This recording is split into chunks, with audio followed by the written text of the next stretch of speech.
Assalamualaikum warahmatullahi wabarakatuh. Hai, hello Delvers. Terima kasih kamu udah klik video ini dan terima kasih sudah subscribe channel Tamara Delv. Di video kali ini aku akan membahas mengenai sejarah penerbangan Pakistan Airlines 268. Kita akan langsung beralih pada informasi data pesawat.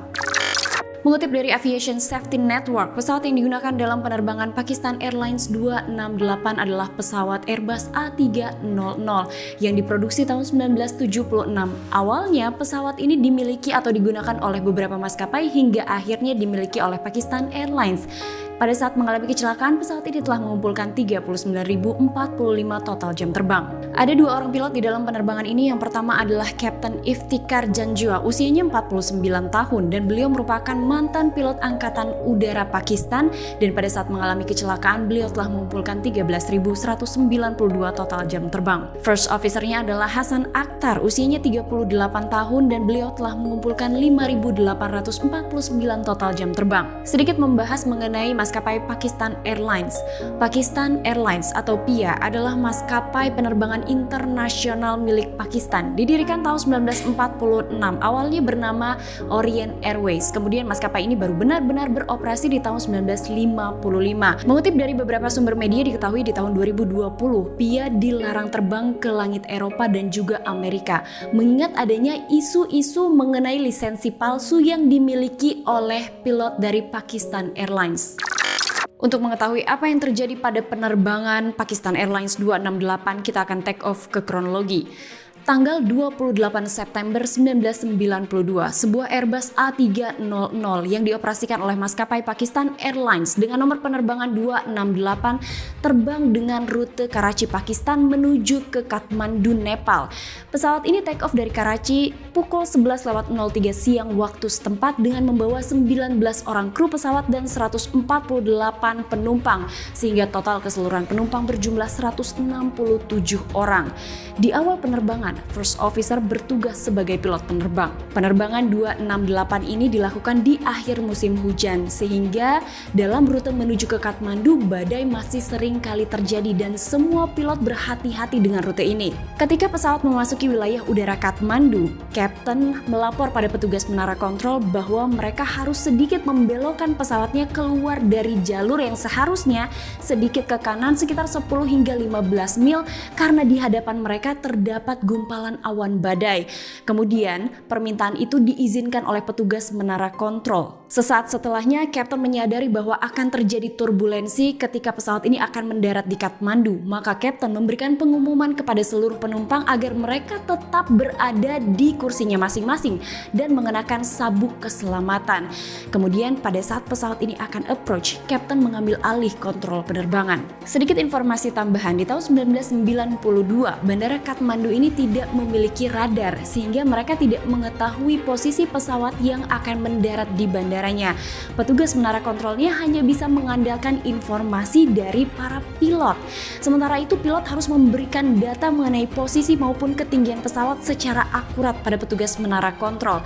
Maka komunikasi yang terjalin di antara pilot dan juga petugas menara kontrol ini tentu harus baik. Kemudian mengutip dari Air Crash Investigation, diketahui bahwa Bandara Kathmandu memiliki tingkat kesulitan tersendiri karena memiliki rangkaian pegunungan dan pesawat harus turun dengan sudut yang curam. Sementara untuk bisa mendarat tepat di ambang runway, pilot harus mendarat dengan ketinggian dan juga posisi yang tepat. First Officer sempat melaporkan ketinggian pesawat pada petugas menara kontrol Kathmandu. Saat itu First Officer melaporkan bahwa pesawat sedang berada di ketinggian 11.500 kaki. 6 menit kemudian First Officer melaporkan lagi ketinggian dan posisi pesawat pada petugas menara kontrol, dan saat itu petugas menara kontrol mengatakan bahwa mereka telah memberi izin Pakistan Airlines 268 untuk mendarat di runway 02. Pernyataan itu dikonfirmasi oleh First Officer. Lalu First Officer sempat menyatakan kepada petugas menara kontrol apabila pesawat ini berjarak sekitar 4 mil dari bandara, ia akan memberikan laporan lagi mengenai posisi pesawat. 3 menit berlalu, tidak ada informasi yang masuk dari Pakistan Airlines 268. Saat itu petugas menara kontrol masih menunggu untuk beberapa saat. Lalu setelahnya petugas menara kontrol ini mencoba untuk menghubungi Pakistan Airlines 268 beberapa kali kali, namun tidak ada respon. Dengan kata lain, Pakistan Airlines 268 ini hilang di Himalaya. Setelah mengetahui hal tersebut, kemudian petugas menara kontrol menghubungi layanan kedaruratan bandara untuk melaporkan situasi yang dialami oleh penerbangan 268. Tidak membutuhkan waktu yang lama, petugas menara kontrol langsung mendapatkan informasi bahwa Pakistan Airlines 268 jatuh di pegunungan Himalaya. Beberapa saat setelahnya, tim evakuasi dikirim dan mereka melaporkan pesawat dalam kondisi hancur. Mengingat Airbus A300 ini membawa bahan bakar seberat 20 ton. Akibat kecelakaan itu, seluruh penumpang dengan jumlah 167 orang dinyatakan meninggal dunia. Berita mengenai kecelakaan yang dialami oleh penerbangan 268 ini mengagetkan semua pihak. Bagaimana tidak, hanya 2 bulan sebelumnya, sebuah pesawat milik Thai Airways dengan nomor penerbangan 311 rute Bangkok menuju Kathmandu pun mengalami kecelakaan pada saat akan mendarat di Bandara Kathmandu. Tim penyelidiknya masih melakukan investigasi untuk mengungkap apa yang terjadi dalam penerbangan Thai Airways. Tiba-tiba saja mereka dikagetkan dengan kecelakaan Pakistan Airlines 268. Untuk mengetahui penyebab dari jatuhnya Pakistan Airlines 268, kita akan beralih ke investigasi. Dalam beberapa jam, pemerintah Nepal segera melakukan penyelidikan. Mereka juga meminta bantuan pada Inggris dan juga Kanada untuk bisa mengungkap penyebab dari jatuhnya Pakistan Airlines 268. Tim penyelidik ini berada di bawah tekanan karena Kathmandu adalah objek wisata, sehingga pemerintah Nepal perlu mengetahui apakah ada yang salah dengan Kathmandu, dengan bandara, atau dengan prosedur pendaratan. Pemerintah Nepal juga menurunkan militer untuk membantu proses penyelidikan dan juga untuk membantu para penyelidik ini menuju ke lokasi kecelakaan. Mengingat lokasi kecelakaan Pakistan Airlines 268 ini berada di ketinggian 7.000 kaki di atas permukaan laut. Salah seorang tim penyelidik ini juga menginformasikan bahwa mereka harus berkendara hingga tiba di base camp, lalu selanjutnya mereka akan mendaki sekitar 2 km. Ketika tiba di lokasi kecelakaan, tim penyelidik ini sudah tidak bisa lagi melihat adanya sebuah pesawat karena pesawat dalam kondisi hancur. Yang tersisa hanyalah bagian ekor. Fakta yang paling jelas yang diketahui oleh para penyelidik adalah pesawat ini sedang terbang di atas pegunungan dengan kemiringan gunung rata-rata sekitar 45 derajat. Hasil penyelidikan awal mengungkap bahwa pesawat ini berada kurang dari 10 mil dari Bandara Kathmandu. Kemudian diketahui bahwa pesawat ini telah menabrak gunung dengan ketinggian 7.280 kaki di atas permukaan laut. Tim penyelidik dapat memastikan bahwa kecelakaan Pakistan Airlines 268 ini terjadi akibat dari pesawat menabrak gunung. Tapi alasan kenapa pesawat itu bisa berada di ketinggian yang kurang masih belum bisa diungkap. Black box ditemukan di antara puing-puing pesawat dan langsung dikirim ke Prancis untuk segera dianalisis. Sambil menunggu data dari black box dipulihkan, maka tim penyelidik ini harus beralih ke tempat lain untuk mengetahui penyebab jatuhnya Pakistan Airlines. Maka tujuan berikutnya adalah Menara Kontrol Kathmandu. Ketika tim penyelidik tiba di Menara Kontrol Kathmandu, maka rekaman pembicaraan antara kru 268 dengan petugas Menara Kontrol ini langsung diperiksa. Namun ternyata hasil pemeriksaannya adalah tidak ada sesuatu yang aneh antara percakapan pilot dengan petugas Menara Kontrolnya. Hingga kemudian tim penyelidik akhirnya menyimpulkan dugaan awal penyebab jatuhnya pesawat 268 ini. Ada 4 dugaan.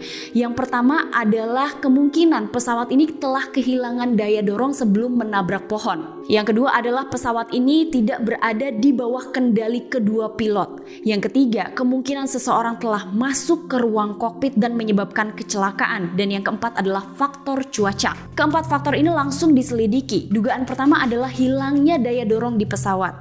Maka kemudian tim penyelidik langsung melakukan penyelidikan terhadap puing-puing pesawat termasuk mesin pesawat. Namun mereka menemukan fakta bahwa mesin pesawat masih bekerja hingga kecelakaan itu terjadi. Melihat dari kerusakan bilah pada kipas di mesin pesawat. Maka kemudian dugaan pertama terbantahkan. Lalu dugaan kedua diselidiki mengenai pesawat yang terbang tanpa adanya kontrol dari kedua pilot. Tim penyelidik kemudian meneliti bagian-bagian dari pesawat. Salah satunya adalah flaps. Mereka melihat bahwa flaps ini diatur, kecepatan dikurangi dan landing banjir diturunkan. Hal ini normal dilakukan apabila sebuah pesawat akan melakukan pendaratan. Ini terbukti bahwa kedua pilot berperan dalam penerbangan tersebut. Dugaan kedua terbantahkan. Lalu bagaimana dengan dugaan ketiga? Seseorang telah masuk ke ruang kokpit dan menyebabkan kecelakaan. Hal ini ternyata sudah dianalisa sebelumnya, bahwa sesaat sebelum terjadinya kecelakaan, First Officer mengatakan kepada petugas menara kontrol bahwa di jarak 4 mil dari bandara mereka akan memberikan informasi posisi pesawat kepada petugas menara kontrol, dan jarak informasi itu hanya sekitar 32 detik hingga tabrakan itu terjadi. Dan suara First Officer disebut-sebut tenang dan juga profesional, tidak ada dugaan bahwa ia sedang tertekan. Maka dugaan ketiga ini terbantahkan. Kemudian tim investigasi beralih pada dugaan keempat, yaitu faktor cuaca. Saat itu mereka langsung meminta data-data dari Badan Meteorologi setempat, dan data-datanya digabungkan dengan informasi dari Kapten yang menyebutkan saat itu tidak ada badai, hanya saja Kapten mengalihkan rutenya untuk menghindari awan badai, sehingga keempat dugaan itu terbantahkan. Sampai saat itu tim penyelidik menemui jalan buntu. Namun meskipun mereka menemui jalan buntu, tim penyelidik tidak menyerah.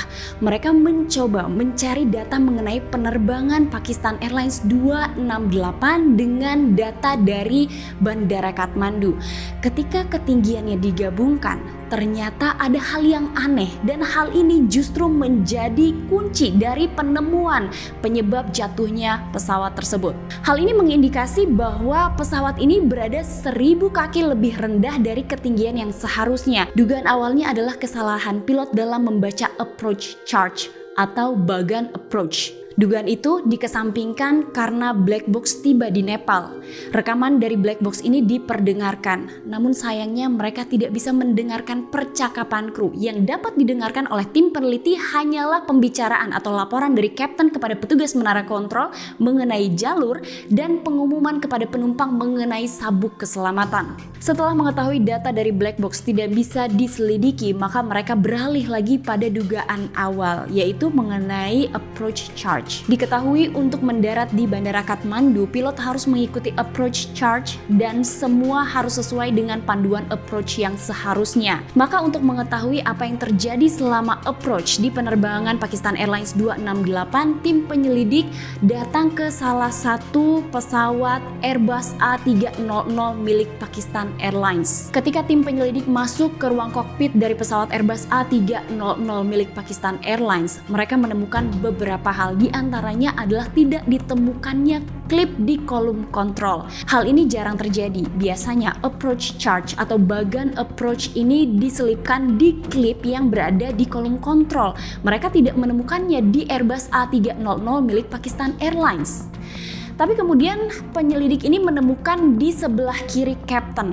Maka mereka membuat sebuah simulasi. Ketika sedang approach, maka Kapten harus membalikkan badannya ke sebelah kiri, kemudian mengambil approach chart tersebut dan memegangnya untuk membacanya, atau menaruhnya di sebuah tempat yang menurut tim penyelidik ini tidak fleksibel. Kenapa disebut kurang fleksibel atau tidak fleksibel oleh tim penyelidik? Karena mereka menduga hal ini bisa membuat kesalahan pada saat proses pembacaan bagan approach. Setelah memeriksa beberapa bagian dari ruang kokpit Airbus A300 milik Pakistan Airlines, mereka kemudian mulai meneliti bagaimana awal penerbangan hingga pesawat ini approach dan mengalami kecelakaan. Setelah mengumpulkan bukti-bukti dan mendengarkan rekaman percakapan milik menara kontrol, tim penyelidik mengetahui bahwa pada saat pesawat berjarak 25 mil dari bandara, di saat itulah mereka sedang berada di ketinggian 11.500 kaki. Sampai sini mereka masih berada di ketinggian yang benar. Kemudian masuk sebuah informasi dari petugas menara kontrol. Ketika pesawat ini berada 16 mil dari bandara, mereka harus approach di Sierra Approach. Belum sampai di jarak 16 mil, Kapten saat itu langsung menurunkan ke ketinggian 10.500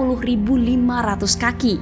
Padahal sampai jarak 16 mil saat itu pesawat masih harus tetap berada di ketinggian 11.500 kaki sesuai dengan bagan approach. Diduga kesalahan itu terjadi karena pada saat Kapten mengambil bagan approach, tangannya menghalangi bagian 16 mil, sehingga 16 mil yang ia lihat bukanlah ketinggian 11.500 kaki, melainkan 10.500 kaki. Lalu kenapa First Officer melaporkan pada saat berada di 16 mil, pesawat berada di ketinggian 11.500 kaki? Ini yang kemudian menjadi pertanyaan besar. Lalu kemudian tim penyelidik ini berasumsi ketika mereka diinstruksikan untuk approach di Sierra Approach, di sanalah kedua pilot mulai fokusnya terganggu dengan penurunan pesawat, sehingga ketika memasuki jarak 16 mil, First Officer terlambat melaporkan di mana posisi pesawat. Saat itu diduga First Officer hanya melihat ke bagan approach tapi tidak melihat ke instrumen ketinggian di pesawat. Lalu muncul lagi pertanyaan, kenapa pada saat First Officer salah melaporkan ketinggian, Kapten tidak memperbaikinya? Diduga oleh seluruh tim penyelidik saat itu Kapten benar-benar fokus pada penurunan pesawat. Seperti yang diketahui, penurunan pesawat di Kathmandu untuk melakukan pendaratan ini benar-benar menantang. Nah, setelahnya kemudian First Officer melaporkan bahwa pesawat sedang berada di ketinggian 8.500 kaki yang kemudian tiba-tiba saja diralat menjadi ketinggian 8.200 kaki. Nah, di saat itulah diduga First Officer melihat ketinggian pesawat melalui instrumen pesawat. Kemudian ia langsung cross-check menuju ke bagan approach dan melihat ketinggian yang seharusnya adalah 8.200 kaki. Maka ia melaporkan pada petugas menara kontrol bahwa ketinggian pesawat saat itu adalah 8.200 kaki, bukan melaporkan ketinggian pesawat yang sebenarnya. Kemudian diduga harusnya saat itu terdengar bunyi peringatan karena pesawat sudah dekat jaraknya dengan daratan. Namun kenapa petugas menara kontrol tidak menginformasikan apapun pada kedua pilot? Karena diduga saat itu petugas menara kontrol juga tidak terlalu percaya dengan bunyi peringatan yang kerap kali muncul di ruang kokpit, karena bisa saja radar pesawat ini mengalami kesalahan karena medannya pegunungan. Dan kemudian diketahui bahwa Kathmandu sendiri tidak memiliki radar, sehingga mereka tidak yakin dengan posisi pesawat saat itu. Kecelakaan Pakistan Airlines 268 ini disebabkan pesawat menabrak gunung karena pesawat berada 1.000 kaki di bawah ketinggian yang seharusnya. Hal itu terjadi karena kesalahan pembacaan pada bagan approach dan juga terjadinya kesalahan pelaporan yang seharusnya pesawat dengan jarak 16 mil masih berada di ketinggian 11.500 kaki, tapi di jarak itu pesawat justru sudah turun ke 10.500 kaki. Setelah terjadinya kecelakaan ini, tim penyelidik memberikan beberapa rekomendasi, di antaranya Bandara Kathmandu harus memperbaiki atau harus memiliki radar. Kemudian yang selanjutnya adalah Pakistan Airlines harus menyediakan klip di kolom kontrol untuk pembacaan bagan approach. Dan selanjutnya Bandara Kathmandu harus memperbaiki jalur approach agar kecelakaan ini tidak terulang kembali. Itulah informasi mengenai sejarah penerbangan Pakistan Airlines 268 dari channel Tamara Delf. Semoga bermanfaat. Hai halo Delvers, ini saatnya aku bacain komen kalian. Tapi sebelumnya aku mau nanyain dulu nih, kan kalian udah masuk 100% nih tatap muka ya. Terus kemarin juga aku udah ngasih saran sama kalian gimana kalau di sekolah kalian mulai membahas video-video mengenai dunia penerbangan yang ada di channel aku. Udah ada belum sih di antara kalian?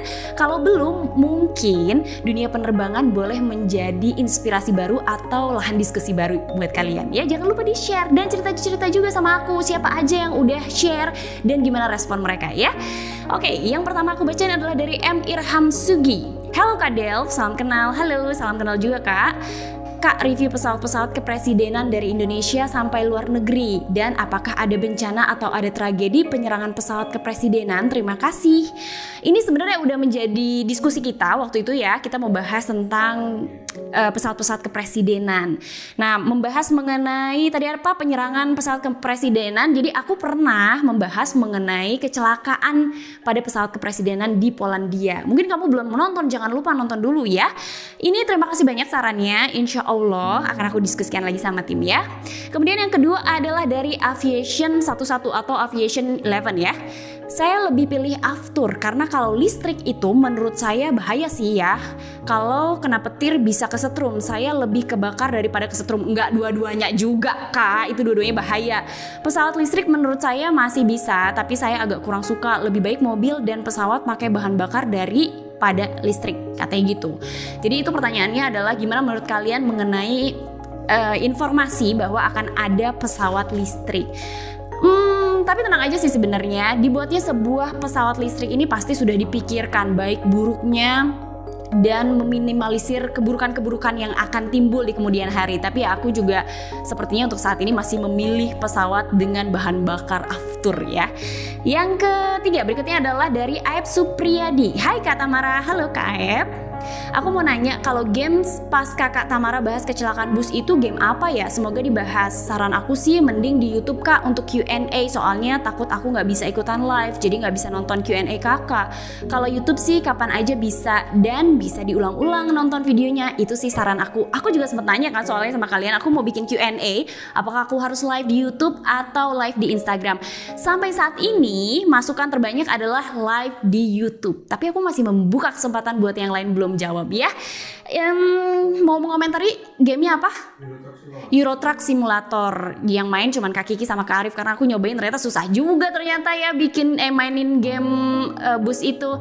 Nah segitu aja dulu lah ya informasi dari channel aku, semoga bermanfaat. Jangan lupa diklik tombol subscribe, like, sama nyalain lonceng notifikasinya. Di share sebanyak-banyaknya ke teman, ke keluarga, ke saudara, ke siapapun ya. Sampai ketemu di episode selanjutnya. Assalamualaikum warahmatullahi wabarakatuh. Bye bye.